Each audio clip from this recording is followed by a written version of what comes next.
Olá pessoal, tudo certo?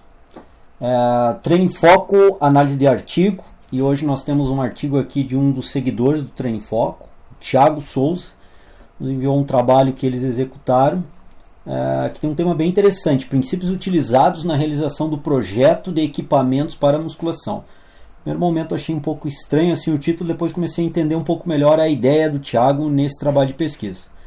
Então acompanhe a volta do Treino em Foco Análise de Artigo de hoje, que nós vamos analisar esse trabalho aqui.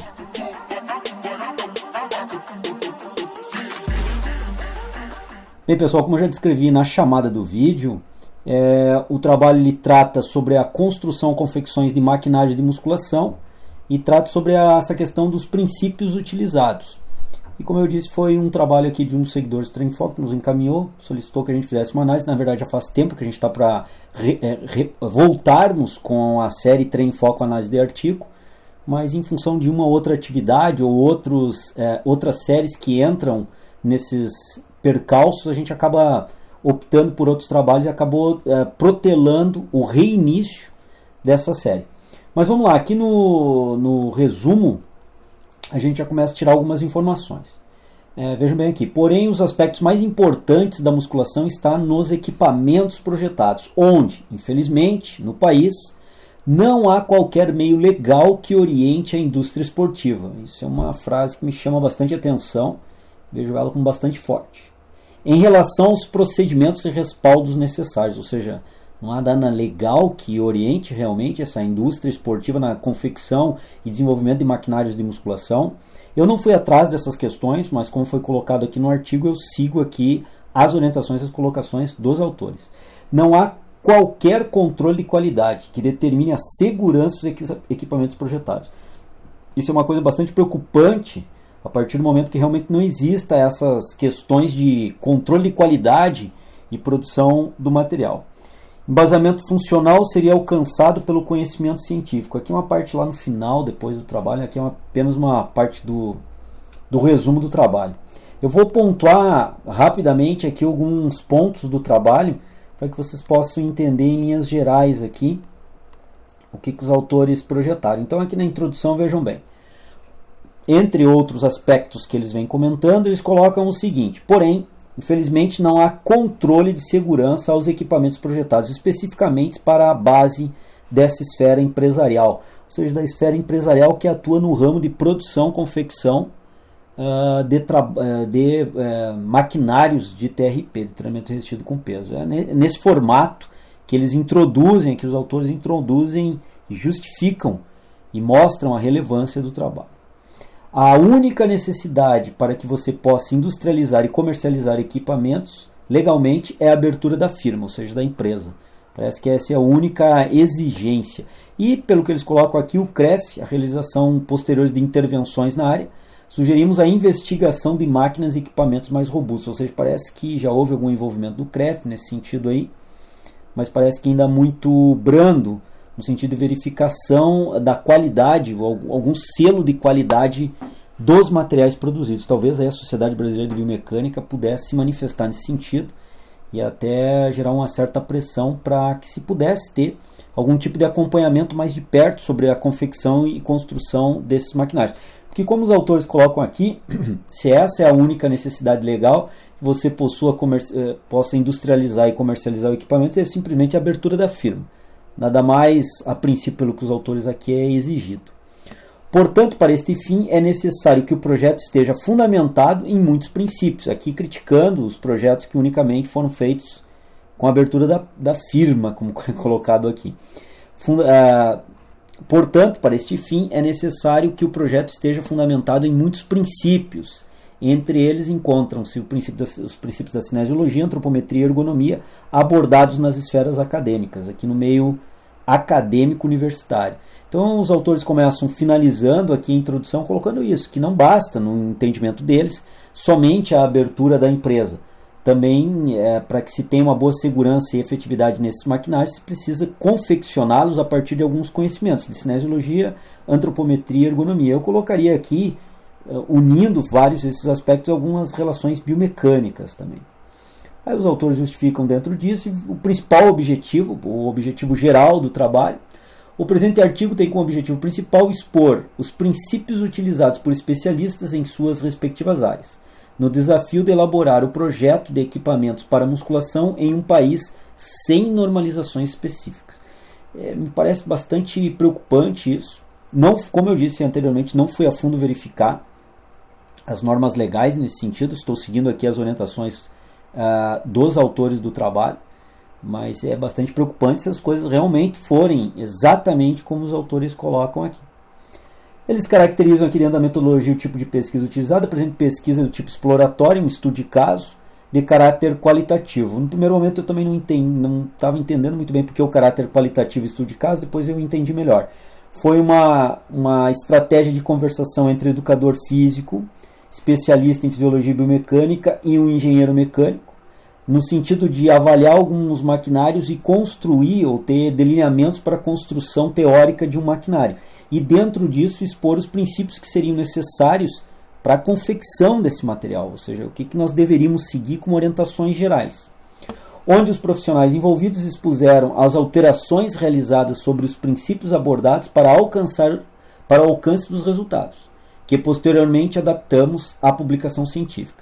Aqui que eu senti uma certa dificuldade dos autores entre fazer essa discussão dos princípios que norteariam ou norteiam a confecção de maquinários de TRP, e a partir dessa discussão entre eles, que foi mais de 8 horas aqui de diálogos gravados para analisar posteriormente, por isso a pesquisa foi qualitativa, mas essa dificuldade em registrar textualmente essas conversas que provavelmente eram extremamente técnicas em um artigo de pesquisa, que eu acho que os autores tiveram bastante dificuldade. Em alguns momentos aqui ficou um pouco confuso a escrita dos autores, mas aí não é um demérito para as intenções dos autores, e sim justificaria a dificuldade dos autores em transportar as discussões mais técnicas a respeito da ergonomia, da cinesiologia e de outros aspectos mecânicos também envolvidos na confecção dos artigos, dos maquinários, ou discussão sobre a melhor estratégia de confecção desses maquinários, para uma forma textual e de forma de artigo, de paper.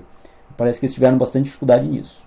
Equipamentos projetados coerentes com padrões antropométricos, sendo mencionados os riscos com respeito às articulações expostas a equipamentos desproporcionais. Aqui eles criticam a questão de não se levar em considerações referências antropométricas humanas para a confecção dos artigos, dos aparelhos, maquinários de DRP, o que seria no mínimo básico exigido que se tivesse no mínimo levado em considerações as dimensões corpóreas dos indivíduos para a confecção e construção dos maquinários.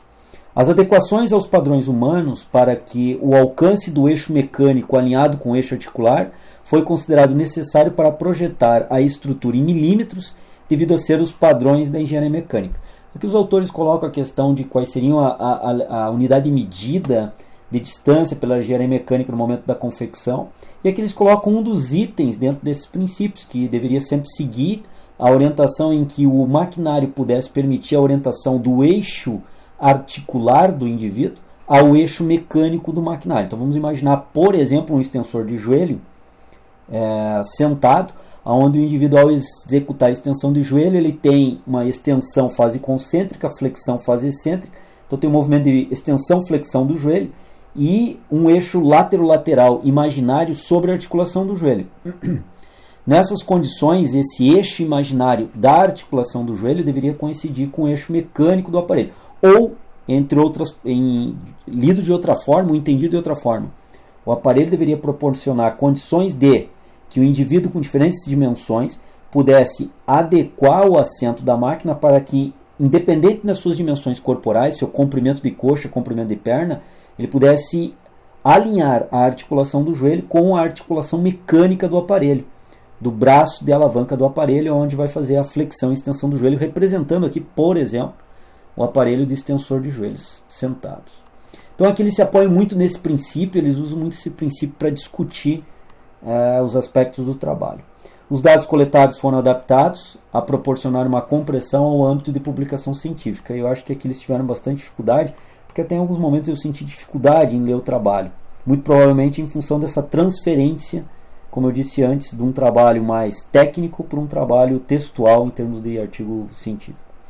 Concluindo que o eixo mecânico, estando alinhado ao eixo da articulação, produz um movimento menos mecânico e mais, entre aspas, aqui eu colocaria natural, com vantagens de resistência e percurso. Ou seja, eles discutem como um dos princípios que deveriam ser norteados as confecções dos aparelhos, e o que ao menos os autores colocam aqui, não é um princípio colocado em nenhuma norma legal, por exemplo, para confecções de aparelhos. E essa é a crítica dos autores, de não existir nenhuma normatização específica a esse respeito, segundo eles, na legislação brasileira. A distância entre eixos das articulações do cotovelo e ombro em um indivíduo de maior proximidade com a média brasileira consiste em 268 milímetros de comprimento. O engenheiro projetou o eixo mecânico com 249,57 milímetros de comprimento em relação ao início do suporte dos braços, isso para um determinado aparelho. Que eles estão discutindo a relação entre nós identificarmos a antropometria humana, sabermos qual é a média brasileira para diferentes dados de comprimento de braço, comprimento de antebraço, linha articular de ombro, e o engenheiro trabalhar com a confecção do aparelho dentro dessas lógicas. Aqui eles colocam que o engenheiro fez um pouco menor, 249 milímetros, do início do suporte dos braços, não considerando 25 milímetros do estofamento posterior. Ou seja, eles começaram a analisar também outros aspectos do maquinário, como o estofamento posterior, sendo assim alcançado um comprimento mais próximo possível entre o alinhamento mecânico e o eixo da articulação. Então, levando em considerações outros aspectos da máquina, que aqui no caso eles estão considerando qual a espessura em milímetros do estofamento, para se contabilizar no eixo mecânico e articular. Então eles começam a colocar esses princípios ergonômicos, vamos dizer assim. Portanto, muitos foram os obstáculos encontrados, alguns fundamentos foram adaptados pelo fato de existirem no país inúmeras normatizações específicas em diversas áreas. Agora vejam bem, porém nada que diretamente norteasse foi encontrado, ou seja, específico a maquinário de TRP, pelo que os autores colocam aqui. Sendo um dos desafios o embasamento técnico ergonômico para o projeto de bancos e demais suportes. Então eles tiveram dificuldades, vão relatando aqui, tiveram dificuldades na hora de projetar as dimensões e as lógicas para se fazer isso. Se apoiar em medidas antropométricas da estatística do Instituto Nacional de Tecnologia, uma amostra significativa da população do país, de 3.100 trabalhadores brasileiros do Rio de Janeiro, é que eles expõem diversos dados médios. Por exemplo, aqui nós temos a média, o percentil 95, percentil 5, trazendo aqui as amplitudes, né, entre os 5% menores da população estariam abaixo desse valor de peso e os 5% maiores acima dos 85 quilos.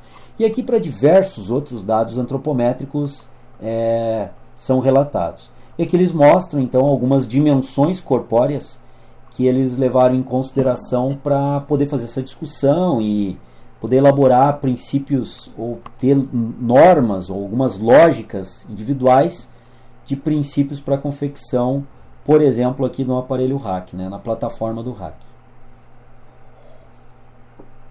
Então os autores aqui apresentam essas colocações. Eu achei aqui alguns parágrafos muito longos, um pouco às vezes confuso, e aqui uma ideia que os autores colocaram que eu achei interessante, aqui uma pequena citação: eletromiógrafos voltados para os efeitos da musculação.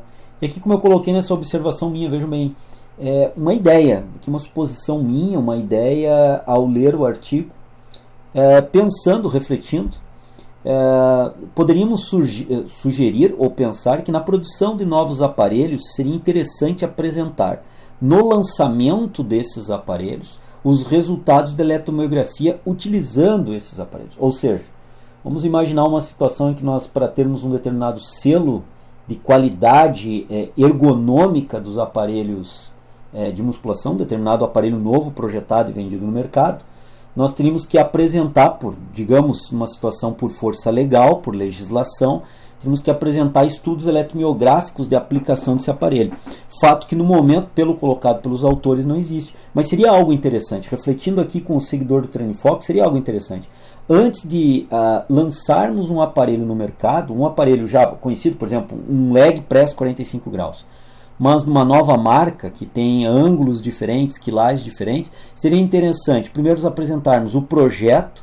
Devemos ter, na verdade, algumas cobranças legais nesse sentido, de apresentar um projeto minucioso, representando ali a ergonomia do aparelho e as adaptações às dimensões corporais humanas, quais foram as médias utilizadas e os desvios padrões respectivos para diferentes segmentos corporais envolvidos, por exemplo, no aparelho de leg 45 graus. E além disso, também termos por exigência legal que esse aparelho tenha sido testado com indivíduos de diferentes dimensões corporais e seus dados eletromiográficos, mesmo que individuais, não precisaríamos ter um trabalho de pesquisa, mas poderíamos ter indivíduos de 3 ou 4 dimensões corporais diferentes, sendo testados, treinados, executando exercícios nesse novo aparelho de leg que está sendo lançado, e esses dados de eletromiografia acompanharem a divulgação desse material. Eu acho que seria um trabalho interessante para nós podermos lançar uma espécie de selo de garantia. E aí vejo como a Sociedade Brasileira de Biomecânica a mais indicada a fazer esse tipo de análise. Pelo menos num primeiro momento é o que eu penso. Então nós temos algumas exigências legais mínimas para representar que aquele aparelho tem embasamento científico na sua confecção, levou em considerações as dimensões corporais e também apresentando já dados de eletromiografia e mostrando que grupos musculares, a princípio, em 3 ou 4 indivíduos com dimensões corporais diferentes, quais são os grupos musculares melhor envolvidos e em que ângulos são melhor envolvidos, fazendo trabalhos de eletromiografia individuais, como eu coloquei. Um outro aspecto que eu achei interessante aqui no trabalho ressaltado pelos autores, ressaltando que a musculação e seus equipamentos são considerados de grande valia como coadjuvantes, e às vezes não somente coadjuvantes, mas como os principais atores para o melhor desempenho em muitas modalidades esportivas. Aqui eles colocam a grande aplicabilidade que todos nós sabemos do TRP, não só no sentido estético e até mesmo do fisiculturismo, mas também no sentido de aplicabilidade a treinamento de diferentes modalidades esportivas no recurso de aumento do desempenho humano. Então nós vemos assim uma grande aplicabilidade, pelo que os autores aqui questionam e criticam muito a questão de não termos uma legislação específica para que possamos lançar no mercado novos aparelhos, ou seja, princípios também que norteiem dentro dessa legislação. O educador físico encontrou embasamento com respeito à segurança do exercício estudado, seguindo algumas preocupações na elaboração do projeto, que menciona a utilização de suave declínio, que eles questionam já alguns dados, trazem alguns dados rápidos da literatura sobre outros exercícios de eletromiografia, e por isso a minha ideia, ou por isso a minha colocação, que seria interessante então termos esses dados, ter uma legislação que exigisse esses dados já no momento do lançamento dos aparelhos, para que um gestor de academia ele possa, ao visualizar um aparelho, não visualizar somente, não que isso seja importante, mas visualizar somente a sua estética e o seu valor, mas que tivesse condições também de ter dados ergonômicos daquele aparelho e eletromiográficos daquele aparelho previamente o seu lançamento. Então, que fossem feitos estudos paralelos e exigidos no momento do lançamento para que se possa colocar no mercado. Vejo isso como uma principal lógica e talvez um principal apontamento aqui nas entrelinhas do artigo analisado. Concluímos que, diante dos princípios utilizados, as alterações realizadas e os resultados alcançados, que no Brasil a ausência de meios legais que oriente a indústria esportiva na fabricação de equipamentos de musculação ocasiona uma situação preocupante. Porém, possuímos tecnologia suficiente para projetarmos equipamentos exclusivos conforme as necessidades individuais. Assim sendo, torna-se extremamente necessária a criação de meios legais que o controle o industriário com respeito à utilização de princípios indispensáveis para proporcionar nos equipamentos projetados maior segurança aos praticantes de musculação. Veja aqui uma frase bem importante dos autores no final do trabalho de pesquisa. Então esse é o trabalho que eu trago hoje aqui, um trabalho bem interessante, questionando principalmente essa questão de não termos princípios que norteiem a confecção de aparelhos. A gente vê várias marcas sendo colocadas no mercado e realmente eu não sei a que ponto nós temos um biomecânico responsável, além obviamente do engenheiro mecânico, responsável pela confecção desses materiais. Somente o engenheiro mecânico, acredito que tenha muita dificuldade, teríamos que ter aí um biomecânico com uma especialidade nessa área de ergonomia, vejo como interessante, para coparticipar da confecção desse projeto, da elaboração do projeto e confecção do maquinário. Então fica aqui hoje essa análise de artigo, voltando com a nossa série Treino em Foco, Análise de Artigo, E espero que vocês tenham entendido e gostado hoje da análise desse artigo que nós analisamos para reiniciarmos a série, tendo como título, então, Princípios utilizados na realização do projeto de equipamentos para musculação. Bom, pessoal, então, por hoje era isso. Reiniciamos, portanto, a nossa série de Treino em Foco, análise de artigo. Até semana que vem em mais um artigo sendo analisado. Um grande abraço. Até semana que vem. Para a terceira série, aqui foi 4,1 repetições máximas e aqui foi 3,3 repetições máximas, com alongamento. Então, já houve uma diferença significativa nessa terceira série, entre quando os indivíduos não alongavam e quando os indivíduos alongavam entre as séries. Notadamente, uma produção menor de repetições máximas